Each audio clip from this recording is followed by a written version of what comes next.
കാരണം നമ്മുടെ കയ്യിൽ തെറ്റ് വന്നു പോയി.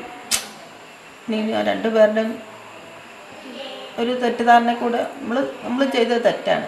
അതിന് ഞങ്ങൾ മാപ്പ് ചോദിക്കുന്നുണ്ട്. എൻ്റെ മോൻ ചെയ്തതിന് ഞാൻ ചോദിക്കുക.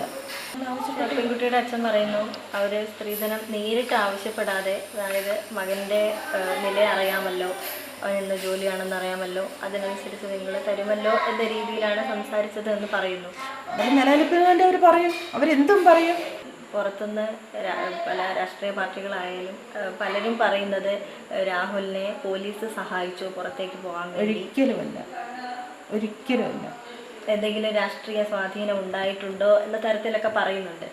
ഒരിക്കലുമല്ല. ഞാൻ പോലീസുകാരെ ഒരിക്കലും സാറുമാരെ ഒരിക്കലും കുറ്റം പറയില്ല. കാരണം സാറുമാരറിഞ്ഞിട്ടുമല്ല, സാറുമാർ പറഞ്ഞിട്ടുമല്ല പോകുന്നത്. കാരണം അവൻ പോയിട്ടുമില്ല, നമ്മുടെ ഇവിടെ തന്നെ ഉണ്ട്. പക്ഷെ അവനിപ്പം മുമ്പിലേക്ക് വരുന്നില്ല എന്നുള്ളതാണ്.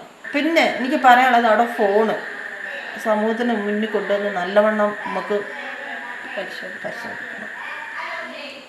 ആരെയൊക്കെ വിളിക്കുന്ന, അല്ല എന്തൊക്കെയാണെന്നുള്ളതും എങ്ങനെയാണെന്നുള്ളതും നമുക്കറിയാം. അതാണ് പ്രധാന പ്രശ്നമെന്ന് തന്നെയാണ് പറയുന്നത്. അതാണ് ഞങ്ങളുടെ കാഴ്ചപ്പാടിൽ അതാണ്. അല്ലാതെ ഞാനോ മോളോ എൻ്റെ മോനോട് പറഞ്ഞിട്ട് ഒരിക്കലും അങ്ങനെയാണെങ്കിൽ ഞങ്ങൾ എന്തിനാ കൊണ്ടിരുന്നത്? ഒരു പെൺകുട്ടീനെ നമ്മൾ കല്യാണം കഴിച്ച് വീട്ടിലോട്ട് കൊണ്ടുവന്നിട്ട് മോനോട് പറയുകയാണ് അടിക്കാനോ കൊല്ലാനോ, നമ്മളതൊരിക്കലും പറയൂല.